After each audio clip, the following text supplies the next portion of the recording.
Et oui, l'erreur est urbaine et la marquise de Montpeyroux, elle, est une vraie campagnarde. Donc nous allons tout de suite conclure cette émission en écoutant la conclusion de la conclusion.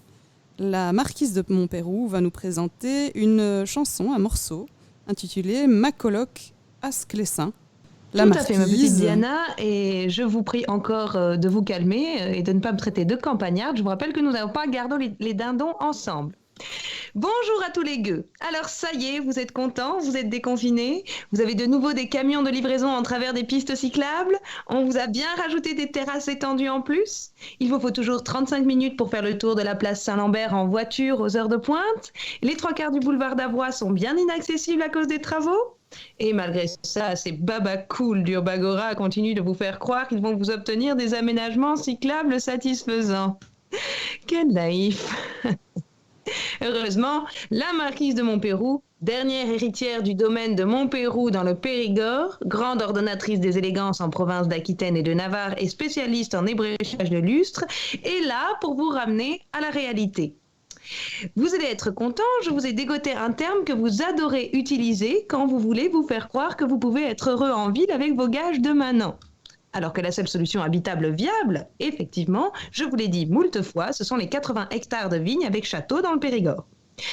Quoi qu'il en soit, ce concept prisé que je vous amène, que nous avons déjà usé plus tôt, c'est la gentrification. Pour les analphabètes qui nous écouteraient, ce que nous ne pourrons jamais savoir, car 48 FM n'a pas les moyens d'analyser son public en termes statistiques, quand je vous dis qu'on est chez les pouilleux. Au cas où les analphabètes nous écouteraient, dis-je, la gentrification, c'est le phénomène qui voit un quartier populaire et souvent délabré être occupé par des populations précaires mais issues de couches sociales plus favorisées que celles d'origine. Les étudiants, les artistes, bref, les bohèmes, sont attirés par les bas loyers. Peu à peu, la population de ces quartiers se civilisant aux yeux des investisseurs et des classes sociales supérieures, le quartier gagne en intérêt et devient même à la mode. La loi du marché, les rénovations et l'intérêt croissant font augmenter les prix, ce qui fait qu'en quelques années, le voisinage est transformé, les classes sociales populaires sont poussées dehors et les gens de bien, c'est-à-dire les gens qui, comme moi, ont du bien, se retrouvent tranquillement entre eux.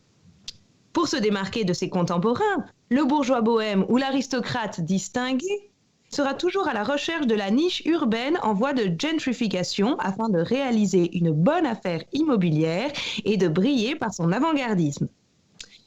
Bien évidemment, la femme de goût que je suis sait que vous devez investir aujourd'hui à Liège pour être l'audacieux de demain. Laissez tomber Saint-Léonard, on s'apprête à nous l'enlaidir avec un énième monument à la gloire des mineurs italiens. Laissez tomber Outremeuse, sauf si vous êtes prêt à lutter pour la cause des distributeurs automatiques de cash ouverts la nuit. Prenez le futur tram dans l'autre sens. The place to be dans les années à venir, c'est Sclessin. Quand on veut vivre pauvre en ville, on doit vivre avec des zinzins. Oyez cette charmante idylle, ma coloc à Sclessin. L'odeur de fange et de pipi qui règne dans les chapis, c'est un parfum si doux, ramenons-le chez nous. Pour habiller le salon, j'ai des chaises de jardin, et si nous soulouions à des réfugiés syriens en cachette du proprio, franchement je vois pas le blême pro, et permet que j'accroche au mur de Jupiler cette tenture. Quand on veut vivre pauvre en ville, on doit vivre chez les zinzins. Oyez cette charmante idylle, ma coloc à Sclessin. On a dormi dans ma voiture, je me sens en lieu sûr.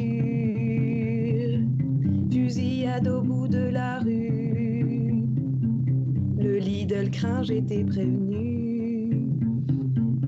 Hold-up au magasin du dessous, c'est exceptionnel chez nous, une fois, 3 fois, 10 fois. Non, à Sclessin, y a pas de mafia, c'est une riche idée, issue de cohabiter. Si nous en restions là, mais non, c'est vrai, on n'a pas le choix. Enfin, je déménage, Seul dans le bonheur je nage.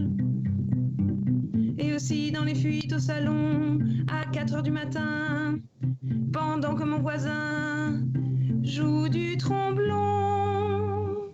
Quand on veut vivre pauvre en ville, on doit vivre comme un zinzin. Oyez cette charmante idylle, ma coloc à Sclessin.